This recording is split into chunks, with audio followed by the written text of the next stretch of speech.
Welcome to the Skip and Shannon Undisputed podcast. I'm Joy Taylor. You can catch us Monday through Friday at 9:30 a.m. Eastern, 6:30 Pacific on FS1.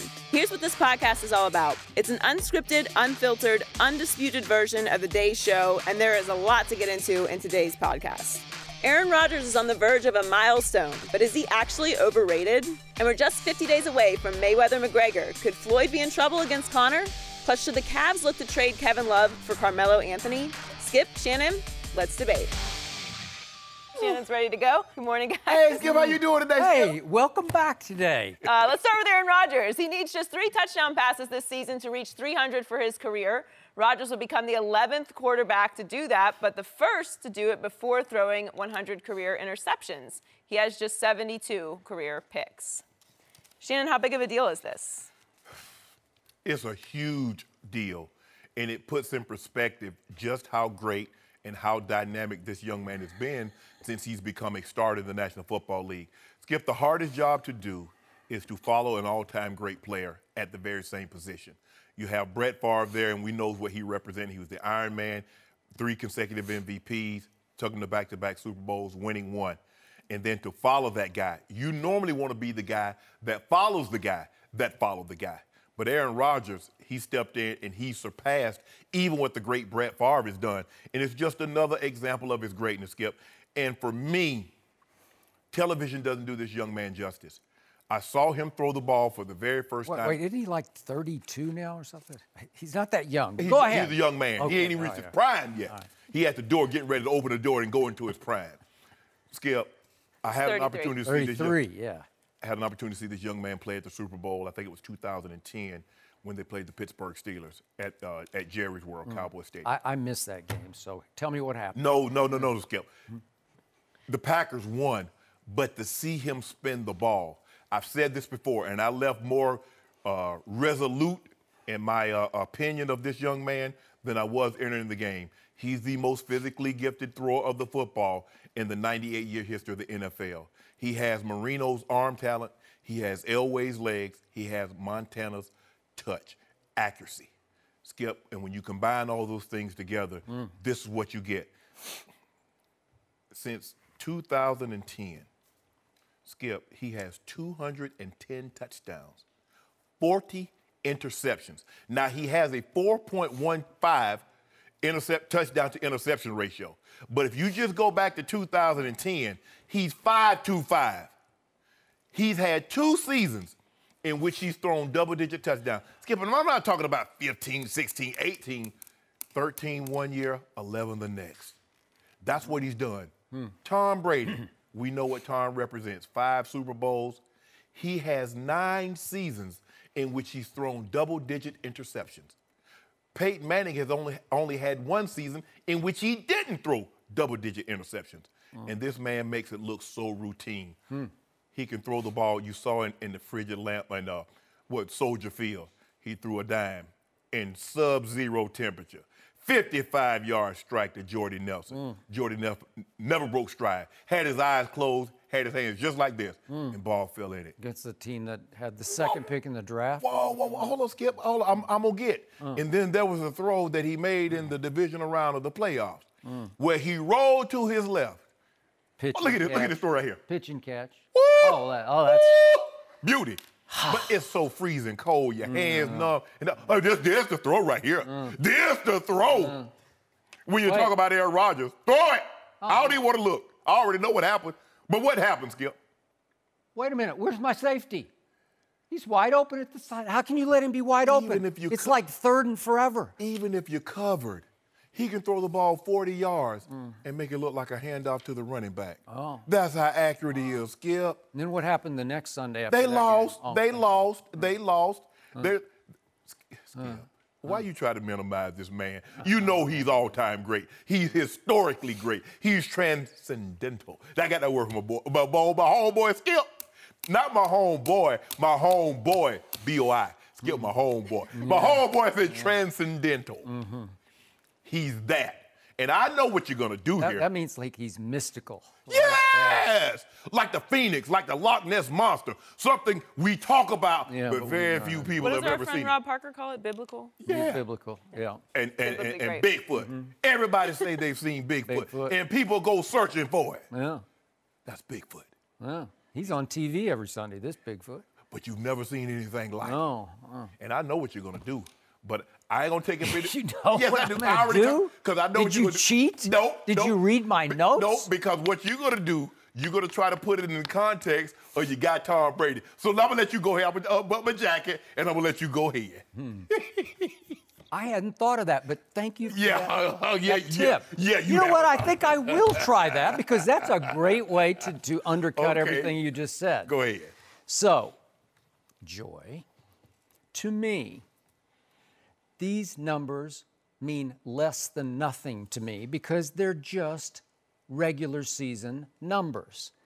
In the end, ultimately, they're just so much dust in the wind because they're disposable and they are forgettable. Like Shannon Sharpe, you know a little something about empty calories. You partake occasionally in empty calories, right? And those are calories where you're they eating. Have no nutritional value. That's correct, but you're eating something that tastes really, really good. Yeah. Am I right? Yeah. Like cheese doodles. Aaron Rodgers' numbers are the equivalent of cheese doodles to me. How dare you. They're empty calorie numbers because I appreciate the fact that you did refer to the great Dan Marino, somebody you know and love, and we had on at the Super Bowl in Houston. That's my guy. Aaron Rodgers is Dan Marino-esque. He is now the second greatest thrower of the football I have ever witnessed. I'm not saying he's Bigfoot, but Dan Marino was the best thrower of the football I ever saw. And when Dan retired, he had all the passing records, yardage records, touchdowns. He had it all when he retired. Peyton eclipsed, but obviously.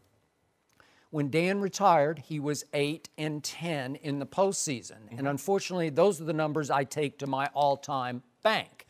And like Aaron Rodgers, Dan Marino got to one Super Bowl and only one Super Bowl. But what happened to Dan, unfortunately? He ran into this guy named Montana, who that day threw for 331 with 3 touchdowns and no interceptions, while Dan was up against the #1 rated defense that year, 1984, in pro football in San Francisco, because they were #1 in fewest points allowed. So he got a bad break, while Aaron got a pretty great break because he was up against Ben Roethlisberger, very good player. But Troy Polamalu, do you remember him going into that Super Bowl? He shouldn't have even tried to play, according to my friend Ryan Clark, who was the other safety that day, because Troy had torn his hamstring and he was dragging it around the field in an attempt to at least have a show of force in the secondary for the Steelers. So Troy shouldn't have played. Yep. Kind of like Cam Chancellor, Earl Thomas, and Richard Sherman shouldn't have played in that Super Bowl 49. None of the 3 of them should have played? I just want to make sure we get that out there. Go ahead. All 3 of them were too hurt to play. I did not know that. Ulnar damage, and a shoulder. But So all I really care about is that Aaron Rodgers, since that magical, mystical, transcendental Super Bowl run of his, in which he won 4 straight games, he's 5-6 in the postseason since then, with 2 home playoff losses since then. And so that brings him to an overall 10-7 in the postseason. Not bad, but certainly not transcendental. While you brought it up, my guy Tom Brady is 25-9 in the postseason. Wow, take it to your all-time bank, 25-9, because that's extremely nutritional. That is your equivalent of steamed chicken and broccoli, Super Bowl after Super Bowl after Super Bowl, right? He's won 5 with 4 MVPs. That should have been 5. I don't know how Deion Branch won that other one, but he did. Just like Montana had lost 1 to Jerry Rice, but that's okay. Because Tom Brady has been the greatest clutch performer in America's biggest game again and again and again. And if I may just throw out these numbers, just the 2 fourth quarters against that battered Legion of Boom that day, and then against dead in the water Atlanta in their 4th quarter. If I can just do the 2 fourth quarters of the last 2 Super Bowls that Tom Brady won, 29 of 36 just in the 4th quarter for 320, 3 touchdowns and no interceptions. Those are numbers you can take a bite out of because those will help you grow bigger and stronger, right? Not cheese doodles. I don't want cheese doodles. Bring me something that matters. I'm just sick and tired of hearing about how great Aaron Rodgers looks as opposed to how he performs when it really matters. I'm glad because I had no intentions of bringing in Tom Brady's playoff numbers. Oh. But you forced me to. Oh. And normally what happens when someone opens the door, I would just casually walk in. Now, you mentioned Tom Brady has played 34 playoff games. Am I correct? He's 25-9 in those playoff games. Am I correct? Yes. In those 34 playoff games, Tom Brady's defense has given up 30 points 3 times. In Aaron Rodgers' 16 playoff games, they've given up that many points, Skip. How many times, Skip? 5 out of 16 times. In his playoff losses, their defense is averaging giving up 36 points a game. Aaron Rodgers, had to look this up because I had to go deep because I knew I had to go real deep. Aaron Rodgers, in his playoff career, has never scored less than 20 points in a playoff game. Tom Brady has done it 9 times. He won a Super Bowl. Oh, my goodness. When Tom Brady's defense gives up 30 points or more, guess what happens, Skip? They lose. They gave up 38 to the Colts on the road. In the championship game, they lost. 2009, they gave up 33 to the Baltimore Ravens at home. They did. They lost. So let's 25-9. 25-9, and in 34 playoff games, his defense has given up 30 points 3 times. Wow. In 34 games. But in 16 games, Aaron Rodgers' defense has given up 30 or more. So, Skip, what are we talking about, Skip? Well, we're talking about degree of difficulty. Yet, if memory serves, last 8 games of last year, Tom Brady didn't have Rob Gronkowski, so he's throwing to a 7th-round pick in Edelman, an undrafted Amendola, and undrafted Chris Hogan. While, if memory serves, Aaron Rodgers gets to throw to Jordy, who's a 2nd-round pick, and Devontae, who's a 2nd-round pick, and Randall Cobb, who's a 2nd-round pick. And we just saw Cook catch the ball on the sideline. He's a 3rd-round pick. Wow, I think he has a much better receiving core. Skip, but here's the thing, is that the reason why we gave Montana so much credit before the greatest receiver ever stepped into San Francisco, he had 2 Super Bowls. Before Rob Gronkowski, before Tom Brady even knew a Rob Gronkowski existed, he had gone to 4 Super Bowls and won 3. So we give him kudos because without great players, they were still able to perform. Now, it's still hard for me to believe yet. Now, maybe Jordy Nelson string together a couple of more years and he makes it to the Hall of Fame. We know Gronk. Gronk is going to be a Hall of Famer. Randy Moss is going to be a Hall of Famer. Jerry Rice was a Hall of Famer. But look at what these guys did before they got Jerry Rice. 2 Super Bowls, 2 MVPs. Tom Brady, 3 Super Bowls, 2 Super Bowl Thank MVPs. you. I agree. So, Thank you. But you can't discard what he has in his favor. 34 games, his defense is giving up 30 or more points 3 times, Skip. Aaron Rodgers in his losses, the defense is averaging giving up 36 points a game. And Tom Brady has scored 20 points 9 times. Aaron Rodgers has never, ever in his long-legged life, have you ever in your long-legged life seen a man? He's Bigfoot. Yeah! He's transcendental. I don't know. I don't get it. He doesn't go together. Yes, they do. And by the way, you're already picking the New York Giants to win next year instead of the Packers, and I don't get it. We had T.O. on and Eric. They both picked Packers. And I picked the Ravens instead of Tom Brady. You don't get that either. Well, you're going to get that one right between the eyes. You will get it. You laughing now, okay? You enjoy. I am laughing. No mercy. If you're a NASCAR fan, there's a new podcast for you to subscribe to, Heritage Road, the podcast that drives you down memory lane, takes you under the hood, and gets you behind the wheel of America's favorite racing competition. They talk to the hardworking drivers, crewmen, and fans that make NASCAR possible then and now. From NASCAR royalty Bobby Allison to the broadcasters that brought you racing in homes around the country, they've got all the stories you've probably never heard before. Hosted by the voice of Texas Motor Speedway, Rich Phillips. Brought to you by Busch, the beer that has supported racing since 1979. Subscribe to Heritage Road today for free wherever you listen to podcasts. No mercy. It was announced yesterday that Conor McGregor and Floyd Mayweather will have a press conference on Tuesday right here in LA to kick off their world tour to promote the fight. When McGregor announced the fight last month, he posted, "The fight is on," with a picture of Floyd Sr. instead of Floyd Jr. Now the older Mayweather is talking trash to Conor. Let's take a listen. Floyd's gonna definitely. He gonna put some on Conor McGregor, cause I got a few presents for Conor McGregor. So you have a few presents? a president for Conor McGregor, I got a few things that I can handle and do, and Floyd can do, and you know we gonna be able to touch him up. Let me tell you something. Even if he goes the distance, he's gonna whoop his A. You know, so you understand me. So that's what's gonna happen. Any kind of way he go, he's gonna get whooped. Man, well, Floyd's looking old now. Is that the kind of way he goes? I thought Floyd was only. He's only like. You heard, don't be disrespectful. That's Floyd Sr. Oh, that's Senior? That's Floyd. Oh, I thought that was Floyd. That man's going to fight Conor McGregor. Conor McGregor. Or is it McGregor? McGregor. Oh, that's the ultimate insult. He said he's going to touch He it. can't even get his last name Yeah, right? you don't need to. Okay. Shannon, do you like what Floyd Sr. said? I love it. And the part that we didn't hear is that he said when Floyd gets done with him after the 12th round, Conor's not going to be able to spell his name. Yeah. So in other words, McGregory? Yeah, McGregor. Well, that's why he's not. He's got the wrong name. So in other words, Floyd is going to put these dum-dums on him for 12 rounds. Yeah. So when he get out of there, like, huh? Well, what happened? Skip, I love this. We're going to touch him up. You saw him sparring. And even when he was sparring, he was thinking about wanting to kick because you see him go. And look, I know what Floyd. Hey, do you want to make kicking legal? No, we're not making kicking. No. I mean, Conor would go We're for boxing. It. Okay. And listen, this is what southpaws do. Southpaws try to bait you.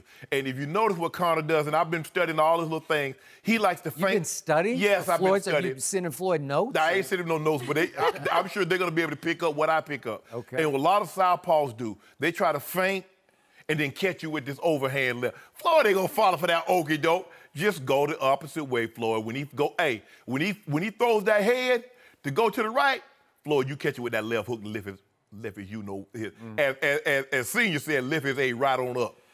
It's going down, Skip. It's going to happen. He said he got presents for him. Now, normally you don't get presents in August. You got to wait till Christmas.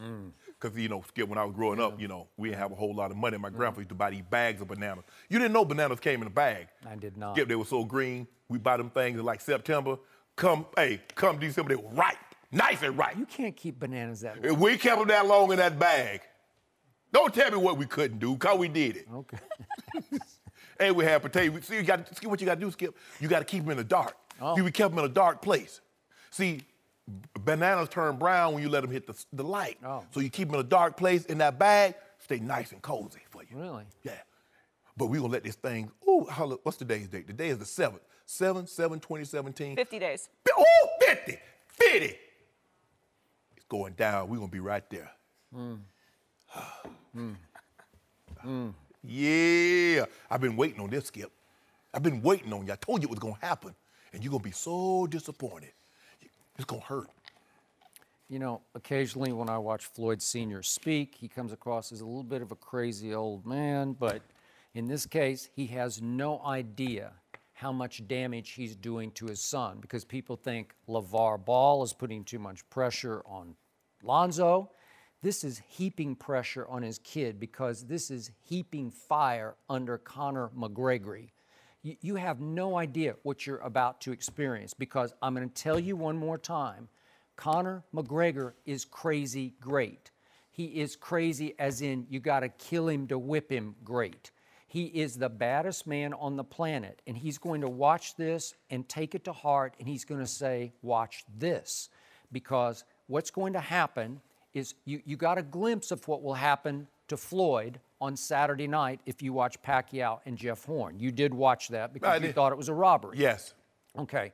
What did Jeff Horn do? What did he get away with doing? Was he not the bigger, longer, stronger man to Manny? Yes. Yes, he was. Took the most punishment. Okay. He did not take the most punishment because he forced the issue. He was the aggressor from the start. He lost only the one round badly, which was the 9th round. And then, as we know, the ref came over, and I thought it was a good piece of refereeing to tell him, I'm going to stop this if you can't defend yourself and show me something right now. And the kid said, okay, watch this. And he took over the last 3 rounds, and he ended up winning a fight that I told you. I'm trying to figure out, Skip, how do you win a fight when a guy outlands you in punches by almost 2-1. Here's what happened. Did you read what Bob Arum said a couple of days ago? Bob Arum, the promoter for Manny Pacquiao, said that he stepped into the ring just as the fight ended, and 2 of the corner men came straight to him and said, Mr. Arum, we're afraid we lost this fight. That's exactly what I told you sitting right here on Monday, that I turned to Ernestine. I'm the biggest Manny fan, and I turned to her when the fight ended, and I said, I'm afraid he lost this fight. I'm hoping for the best, but I'm afraid he lost it. Bob Arum is a promoter. Okay. But I want to get back to something you said, that Floyd Sr. is causing damage. How do you cause damage to a guy that's 49-0 and that's a 5-division champ? Because he's 40 years old and he's never been up against a force like this guy. And he's been cutting butts since 96. He hasn't dropped anybody, as in knocked them out, since 1999. Justin Juco, May 22nd, look it up. That 1999, what are we in, 2017? Ever since, this is what I know. Now, we can get into conjecture and speculation and innuendo.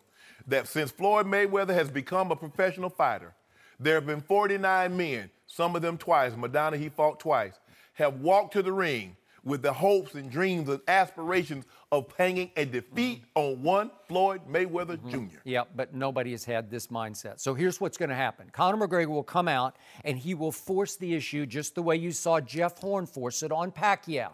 And what did Jeff Horn get away with? A lot of elbows, a couple of forehead-to-forehead shots that cut Manny's brow a little bit, and a lot of infighting, So what's going to happen?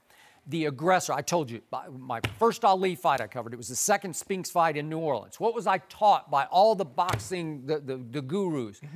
The aggressor wins the round. So Floyd runs every round. That's why I said Manny actually won the fight with one arm against Floyd Mayweather Jr. He did. He pressed the issue the whole fight. He landed 50% Floyd just of his runs and punches. runs and runs and runs. Hit and run, hit and run, hit and run.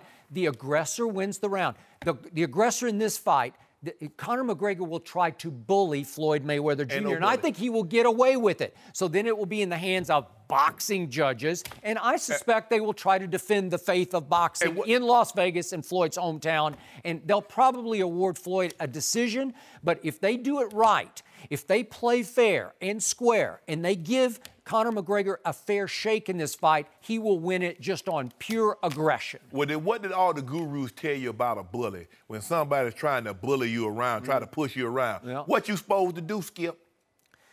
I don't know, but Floyd's going to need backup in this. Maybe you should go in there with him. No, Floyd. You're going to lead him out, and then you should go in there. Let he needs the a tag. bodies hit the flow. Let the bodies hit the flow. Does he get to have a tag team partner? Nope, don't need it. Huh? Yeah, he do. He got 2 of them. You know what? Yeah, 2 of them. Yeah, nothing. 2 pillows. He's wearing 2 pillows. Skip, bet I had some of the worst headaches of my life pillow fighting. Oh, yeah. I didn't, but I was the oldest. But here's the thing, though, Skip. Think about it. You ever been hit, when you're not expecting it, somebody hit you in the head with a pillow? That hurt? Joy! Tell Skip it hurts. Yeah, but it didn't go down. Yeah, does it knock you out? No, we don't want to knock him out because that's the cheap way to exit. We want to punish you. Yeah, well, that's what he's saying. See, it's interesting. Is it the cheap way or the impossible way? Cheap. That's a cheap way. Well, see, Floyd Sr. gets it because he was the first to, he's sort of admitting, we're probably not going to knock him out. Floyd can't knock out me right now. He's a little 40-year-old. He's little. What did Dana White say? He's about this little. Yeah, he called him a little mini fridge. Yeah. But watch when Floyd dumped that mini fridge on his head, give him 100 headaches. Skip, these things come so fast. They come with pinpoint accuracy. What comes like fast, he got laser. No, what comes faster? The feet. The feet. Feet save me now. He's just... He's run to that corner, run to that corner, run to that corner. Boop, boop. Hit and run. All Conor McGregor does, Skip, he got his right hand down like this, trying to unload that left. He's trying to unload that left, but Floyd is just going to keep... Who will be the bigger, longer, stronger man in this fight? Who will be the bigger, longer, stronger, less fighter that's the, how do I want to say this, who doesn't box, that's used to kicking, kneeing, elbowing people? No, he's a boxer. No, he's not. He was an amateur boxer, so he came up first as a boxer. Don't give me that. And his best skill in MMA is definitely these. It ain't better than Floyd in these. Yeah. All Floyd can do is defend. From 130 to 154. He wiped it out. That was a long time ago. He's still the champ. Oh. All them belts. You see all them belts he got? Got it more than a Macy's department store. You know what? All kind of belts. You know what Floyd better do? Before this fight, Floyd better buy Brady's book and read it. For what? He's gonna need it. He don't need. He's gonna need it at age 40. Floyd gonna put them. You heard what Senior said. We're gonna touch his A up. Yeah. We're gonna put it on him. With what? With these hands. With 10-ounce With these gloves? CDs. Yes. Yes. No mercy. Earlier this week, ESPN reported that Carmelo Anthony would be willing to waive his no-trade clause to join the Cavs or the Rockets. If he were to go to Cleveland, the most likely scenario would be a straight-up Melo for Kevin Love trade. I'm joined by NBA champ Eddie House. Welcome back, Eddie. Good morning. Good morning. morning. Eddie. Would you trade Love for Melo? No, I wouldn't do it. I think you'll have too many of the same type of guys. JR, Shumpert, and Melo. They're all the same type of player, same size.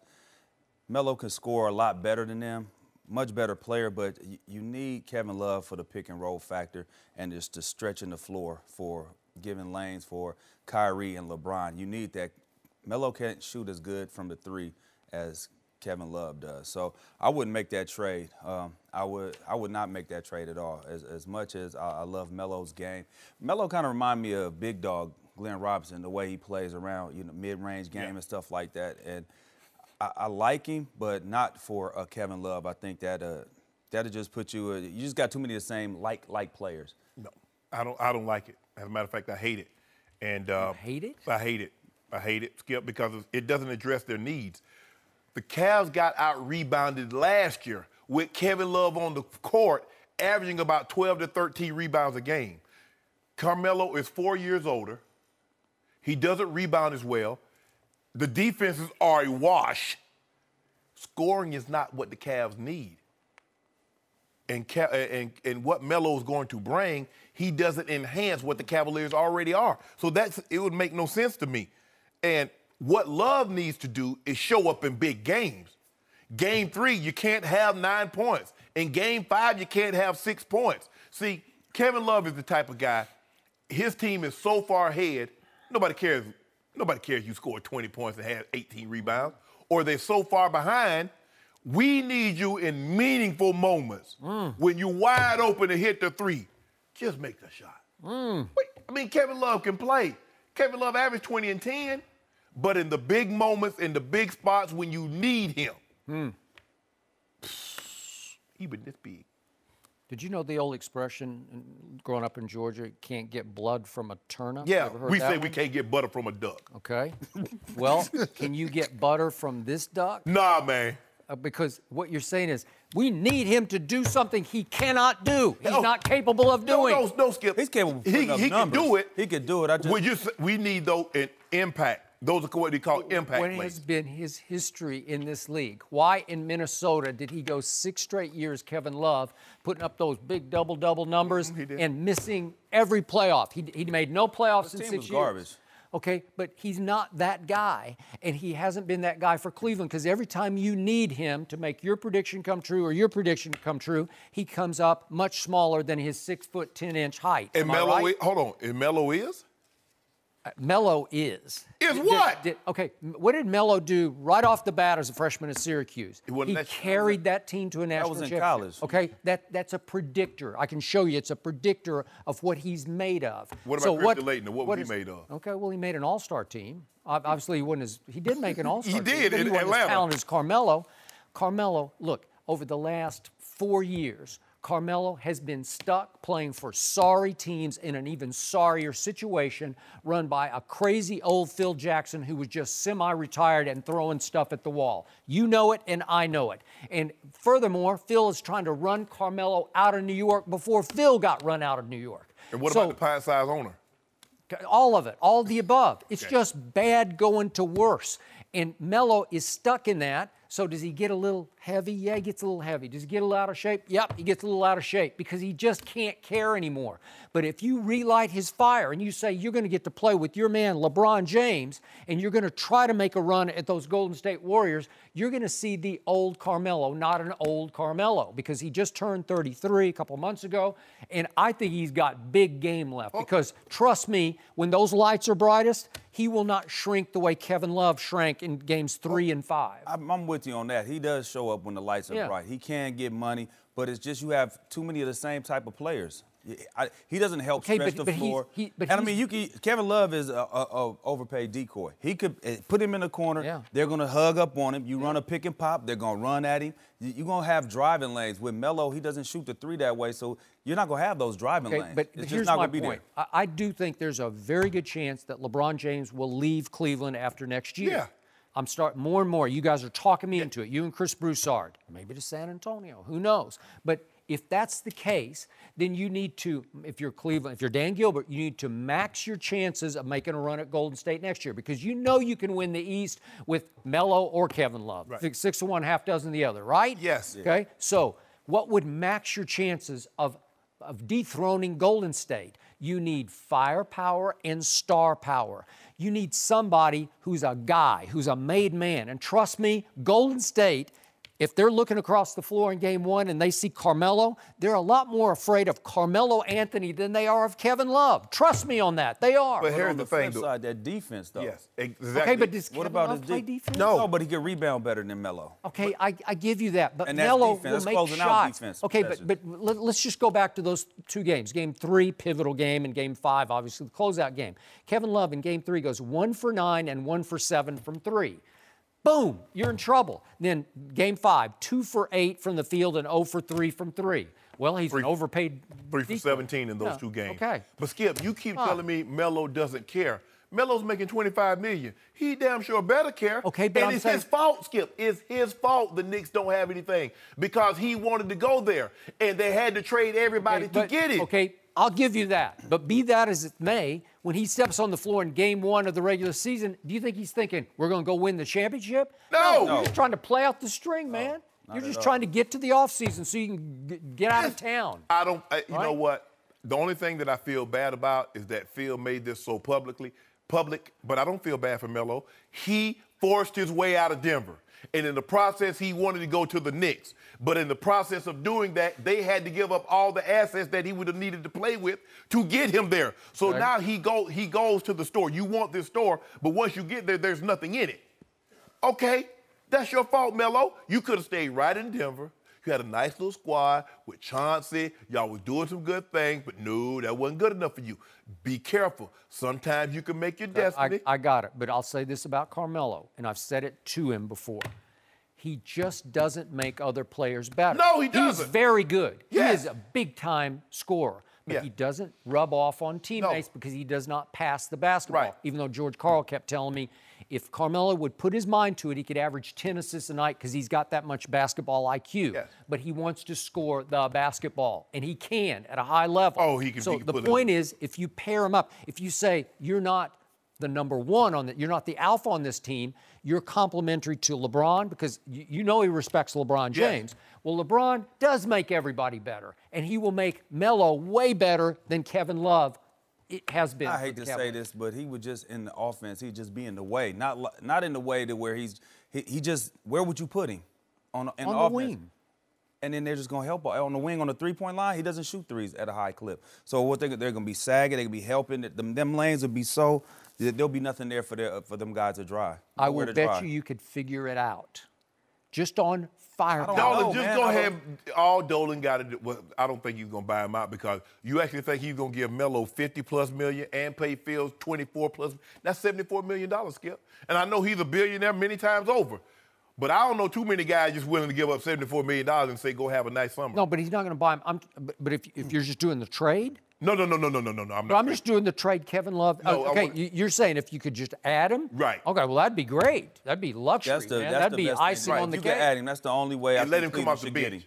Let Melo come off the bench? No, he can start. He can start at 2. You become such a big Kevin Love fan. No. I'm not a Kevin Love fan. But you can play him at the 2. Because if you look at the best basketball Melo plays is in the Olympics. You know, if you look at Melo in the Olympics. Hey, this last summer, he took over a couple games. Hey, what about in 2012, Skip, when he made like 10 threes out of 14 attempts? And people Why was that? Because he was happy. He was excited. He knew he was on a good team that had a chance to win a gold medal. You making $25 million of my dollars, you better be happy. Or you better fool me. I don't think you would be happy making $25 million when you look around at your teammates and say, we got no shot. What? I thought you were about winning. You're starting to... I can do both. Yeah, you can do both. BOFF too. They're not mutually exclusive. I think you're revealing yourself. I think you lucked into those rings. Oh, ain't no luck. Yeah, you did. I made big plays. You got carried to those rings. No. Anthony Dorsett took a bad angle. That ain't my fault. Yeah, what I'm supposed to do? That's all it was. He did take a bad. Take a bad angle. That's the only reason what happened. Yeah. You got lucky. And then what happened? Pick him up, put him down. Stop! Wait, how many other catches did you have in that game? I didn't have one. Thank you. That one. In Tennessee. And a bad in Tennessee. One. 58 yards to the 1 yard line. Skip. That's all I need. All I need is one play. That's why they call you boy big play. One play to break their back. Skip, that hurt. How many catches did you have in that third Super Bowl? The third Super Bowl? One. One? Yeah, they double team me, Skip. One? They double team. Wait, how did you get in the Hall of Fame? Skip. Big contributor. All you got to do is look at the tape. They doubling me and Brandon Stokely and Qadri Ismail running. Get them. They in front of me. They doubling me and tripling me. The guy wide open down the field. They're doubling Brandon Stokely? No, they were doubling me. Oh, okay. Safety cheating. Got him, Skip. Oh, you better ask about your boy. We gotta stop before he starts pulling out old tape again. Joy, I just want to just the bottom line to this conversation. These guys have said that Kevin Love is more valuable than Carmelo Anthony. I just want to get that straight. In Cleveland. No mercy. ESPN reports Rudy Gay has signed a 2-year deal with the Spurs for just over $17 million. He averaged nearly 19 points per game last season in Sacramento, but had a season-ending Achilles injury in January. Gay has only participated in one playoff series in his 11-year NBA career. Skip, how much will Rudy Gay help your Spurs? Maybe a little. What? Maybe. Baby? Maybe. You seem disappointed. I can't say I hate this move, but I definitely do not love this move. All I like about it is it's a bargain for a talented scorer. You get him for basically 1 year at $8.5 million. He has an option next year, and he will try this year to prove, as Joy just pointed out, that he can bounce back 100% from the dreaded Achilles tear. Hey, it's the worst injury any athlete can suffer in my book. I don't know how you feel about it, but it happens mysteriously, inexplicably, and once you rupture, your calf atrophies, and it takes you 6 or 8 months before you can even do anything. I don't know if he'll bounce back or not, but here's my problem. I was shocked by this move because, to me, Rudy Gay has always been about as far from a San Antonio Spur as I could envision a player being, because he's always been that classic, overrated underachiever, a talented scorer who didn't always play hard or compete hard, who could put up numbers but was never there when you really, really needed him to put up those numbers. So here's Rudy Gay in a nutshell for me. Since 2006, only 3 players have at least 13,000 points, 4,000 rebounds, and 1,000 steals. 3 players only. Your man, Shannon, LeBron James, King, the current reigning MVP Russell Westbrook, and Rudy Gay. Yet, your man LeBron James has played since just 2006. He's played in 204 playoff games. Rudy Gay's played in 7. Only 7 playoff games? And Rudy Gay has never made an all-star team with all those numbers he's put. He's never made an all-star team. So let's get this straight. In 11 NBA seasons, Rudy Gay played in 1 playoff series against the LA Clippers when he was playing for Memphis, and it went to Game 7 in the Grindhouse in Memphis, and they lost, Rudy Gay's team, 82-72. Even though he led the Grizz that night, I don't know if it was a day or night game, but with 19 points. They lost 82-72, really? And that's it. That's your whole playoff resume over 11 playoff seasons. And I must point out, because I think it's fair, When Rudy was the star at UConn, at Connecticut, what happened in his freshman year? They, as a 2 seed, lost to George Washington, didn't he? No, the first year it was North Carolina State, who yeah. was the 10 seed. So as a 2 seed, they lost to the 10. And then the next year, as the 1 seed, they lost to 11 seed George Mason. What? Didn't Mason make it to the final? Yeah, that was in the regional final to get to the George Mason went. My man Tyler Korn, big UConn guy, he's ready. He had his ticket bought to go to the Final Four, and George Mason, and thanks to Rudy Gay, nope, you got to eat that ticket. So I look at what has Greg Popovich always said about his Spurs? What does he value even more than talent? He values basketball IQ, and he values competitiveness. Yes. You can't teach it or coach it. You have it or you don't, as you well know, right? Yes. So now, what troubles me the most is I have 2 key players, 2 talented players who are not very competitive. I've got LaMarcus Aldridge and I got Rudy Gay. They're not Spurs. What have I told you about LaMarcus from the start? He's a trailblazer. He doesn't get it. When it's time to rise and shine, he's not going to be there. And it's going to be the same with Rudy Gay. So I'm going to have to hope that the culture will rub off on both of them. Right. On Rudy Gay. And I'm going to have to hope that Ginobili does come back and play 1 more year. And I think he will, but I don't know that for sure. Because just having him in your locker room will rub off a little bit on you. And having Kawhi Leonard will definitely rub off on those guys, but will be enough to offset both of them. Because the Spurs are starting to feel like not the Spurs anymore when you add LaMarcus and Rudy Gay. As talented as they might be, Rudy Gay, 6'8", 230 wing player. He'll steal the ball occasionally. I don't think he's real committed to playing defense, but maybe he gives you a little better shot against Golden State, but not much. You like it a little. Let me ask you a question. Would you have ever thought Corey Dillon, Randy Moss, or Ocho Cinco would be Patriots? Do they strike you as Patriots type of players? Yeah, but remember, when you have 53 contributing as opposed to just 5 on the court at one time, it's that one guy can have a more damaging effect. But I get what you say. But I would think what we've seen, no matter what the sport, is that a guy might be viewed one way in his own locker room, but he goes to a team that wins, and the culture is conducive to this is what we do here. We do basketball, we do football, baseball, whatever the sport may be. I hope you're right. But we play this way, and guys, because think about it. Look what you said yesterday, JaVale McGee going to the Warriors. They take Swaggy P. Now, when both of those guys were on the same team in Washington, they got absolutely nothing accomplished. Okay, I agree, but you're not asking a whole lot of JaVale and Nick Young, right? They're just going to be role players, and I'm afraid Rudy Gay is going to be asked to be a starter. No, but here's the thing, though, Skip. What I've seen from guys that have had this injury, especially had it in the early 30s, now some guys have had it in the late 30s, mid to late 30s, and they never come back, is that you're better the second year than you are the first year because of the very reasons. It takes you, because that's a non-weight-bearing injury for a long period of time. And you're talking about your calf atrophying, the whole quad, the hamstring, a lot of things atrophy. Because you can't put, it's non-weight-bearing, so you're not using those muscles. So, and he had this injury in January, so he's just now right at the seven-month mark. So he might not be available to them till maybe after the new year, Skip. Could be. But he does give them an opportunity. Maybe you play him, let's just say for the sake of argument, they bring the team back the way it was constructed last year. Maybe you put LaMarcus at the 4. Maybe you put Rudy at the 3, Kawhi at the 2, you get a point. And maybe you can play Pau Gasol. But the problem that they have is that when the Warriors go to their depth lineup, their tallest guy is KD. KD is 6'11", 7 foot tall. So who plays him? And then you got Andre Iguodala, you got Draymond Green, you got Clay and Steph. So how do you match up? Yeah, okay, if you got Kawhi can guard only one player. Let's just say he takes Kevin Durant. Okay, now what are you going to do with Steph and Clay? What are you going to do with Draymond? That's the problem. Now, if he comes back healthy, maybe he can guard, maybe you take Kawhi, put Rudy on Kevin and let Kawhi guard, Clay or Steph or one of those guys. But I like this move, Skip.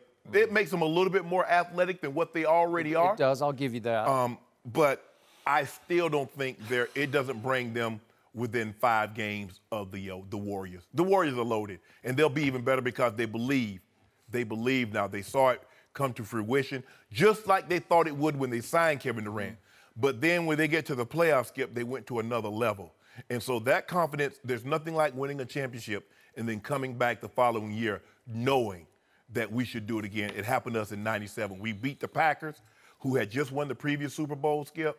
Now our mindset was repeat. If you want to be thought of as great, you got to repeat. The Warriors, if they want to be thought of as great, you got to repeat. No, you know what you got to do? Oh, Rudy Gay gets healthy? No, you got to get Kevin Durant to take $10 million less so you can keep Andre Iguodala away from my Spurs, because he would have changed the balance of power. Andre Iguodala is the flip side of Rudy Gay. He's tough mentally and physically. He's a game changer. He's a winner. Right. He's a difference maker. And I thought my Spurs had him because he made his first trip to San Antonio. Y'all had him at $13 million. Yeah. But then the Warriors come back after KD takes that ball fade give him $16 million guaranteed. Yeah. Because you didn't no like way. The ball fade, but it simply won them the championship. There's no way, Skip, that they thought they were going to have to pay Andre Iguodala $48 million over 3 years. They overpaid for somebody they desperately needed because San Antonio really needed him. It would have shifted this way. It is not so much his scoring, it's that you keep him away from San Antonio. Yep. And so you keep a strength of yours a strength. Because he's going to come off the bench, but he plays more. He's not really a bench player, just bench in theory, because he's playing 30 to 35 minutes a night. Hey, in that last game 5, the closeout game, would he play like 40 minutes? And he had 20 points. There were a couple of games he had like 18, 20 points. Yeah. And that was the difference because in game 5, Skip, 35-7 bench points. Andre had 20 of those points. So, but I like it, Skip, and I believe the culture of the Spurs is just like the culture of the San Antonio Spurs because, as you know, they've studied each other. And when guys that might be malcontents, might be knuckleheads in other places, when they go to New England, they're model citizens. They're Boy Scouts. I believe the same thing will happen, except Dennis Rodman. But Pop wasn't the coach when Dennis Rodman went there. Rodman was going to be Rodman regardless. But for the most part, since Pop has been there, they brought guys that were Steven Jackson. Okay, but that was, Pop has another theory. You can have one knucklehead on your team, and sorry, Steven, not that he's a knucklehead, but he's just a little, he's his own man. But the sort of the catch-all term is he's a knucklehead. Yeah. And Pop would always say, you can have one on your team, but you cannot have 2 knuckleheads. Now you got 2 non-competitive players. That's what scares me. All the rub-off factor in the world might not be able to lift the games of both of these guys when it matters. So 1 knucklehead per 15 players. Yeah. So in football, since it's 53, you can have like 2? You can have 2 or 3. Get away with it. I think it depends on who's running it, you know? Yeah, that's true. Although, would you feel better if Tim Duncan was still there? Yes, I would. Yeah. You know, that is true because, see, now when you talk about the culture is starting to fade away. Right. It's starting to be a new culture featuring Kawhi Leonard at the top who says nothing to nobody. No mercy. Flacco was named the most overpaid player in the NFL by USA Today. His cap hit this season is the highest in the league at nearly $25 million. Since the Ravens won the Super Bowl after the 2012 season, Flacco has just 1 playoff win and has thrown the 3rd most interceptions in the NFL.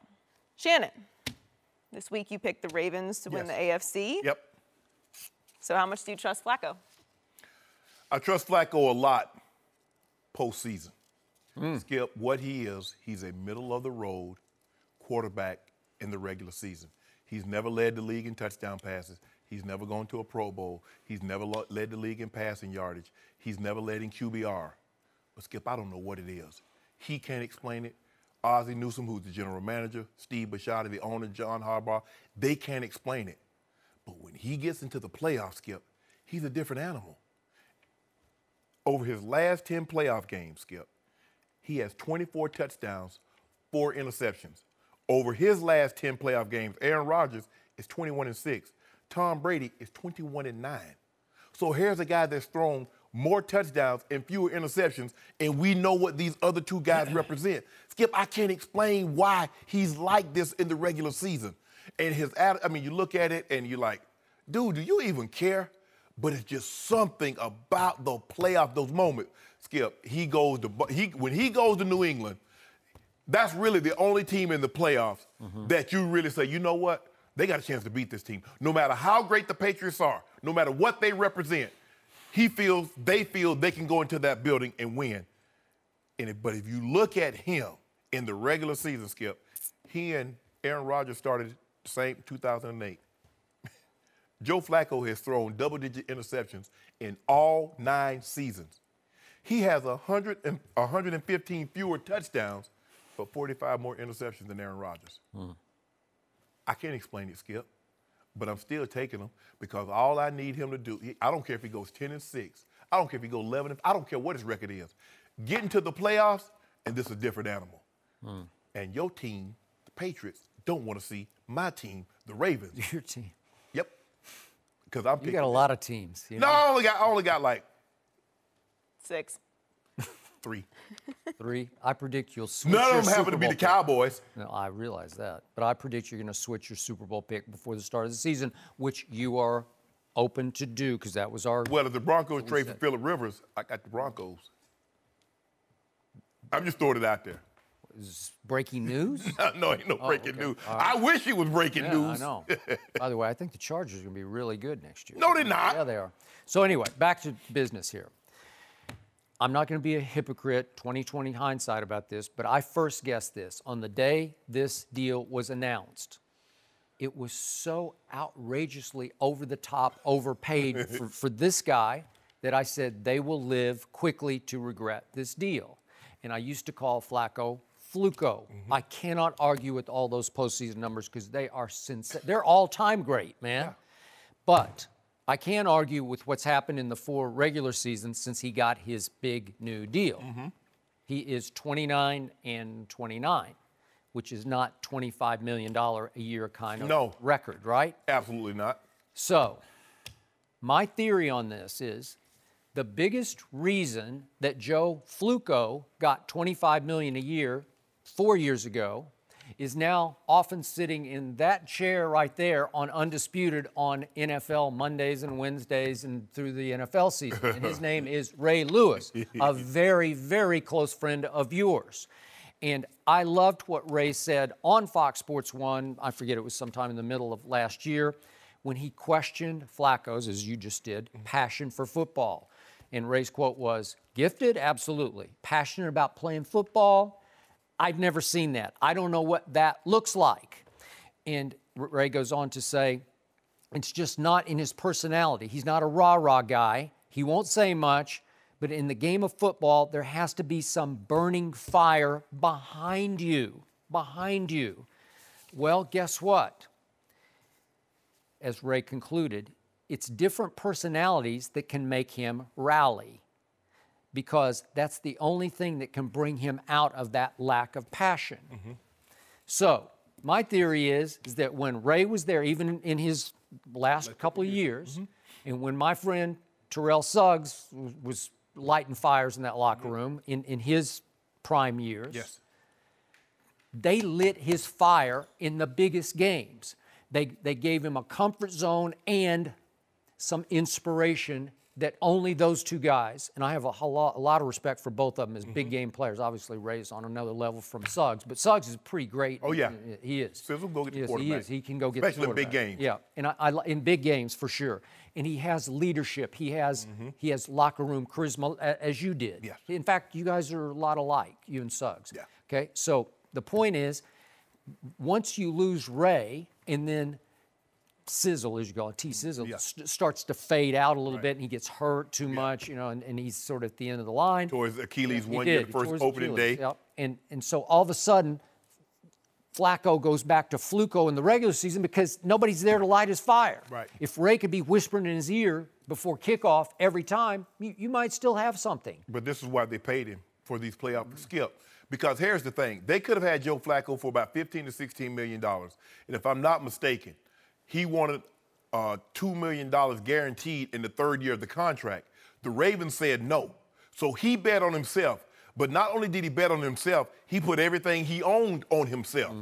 And it just so happens, what happened, Skip? You showed it. They went to Denver and won. They went to New England and won.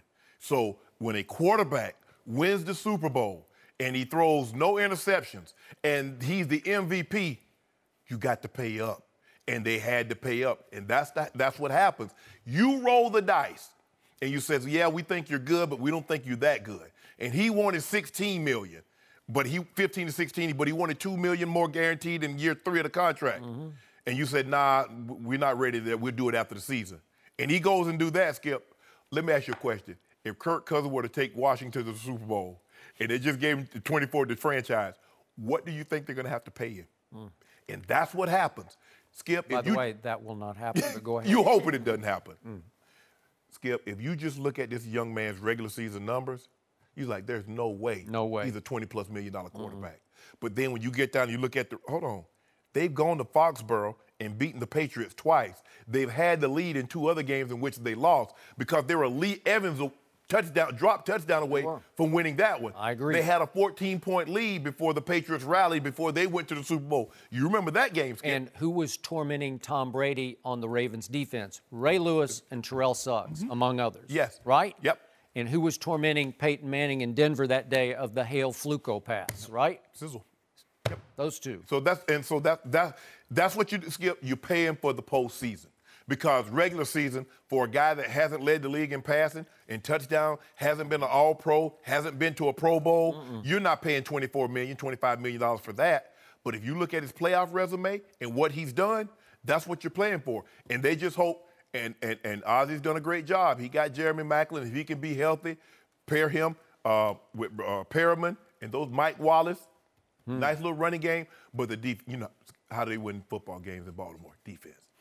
They're a defensive-based football team, and they'll be better on that side of the ball. Marlon Humphrey has been better than they thought he would be. They're going to be better, and don't be surprised. And, like, how did you know? Just like when I told you Matt Ryan was going to be MVP and you wouldn't give me a bet. Because you knew. You had How did I know, Skip? Somebody told you. You had some insight info. Yeah. I wouldn't do that to you. No mercy. Thank you for listening to the Undisputed Podcast. Subscribe to the show on Apple Podcasts, listen on SoundCloud, and follow us on Facebook and Twitter. We're back at our normal time Monday, 9:30 a.m. Eastern. Fox Sports, one of one.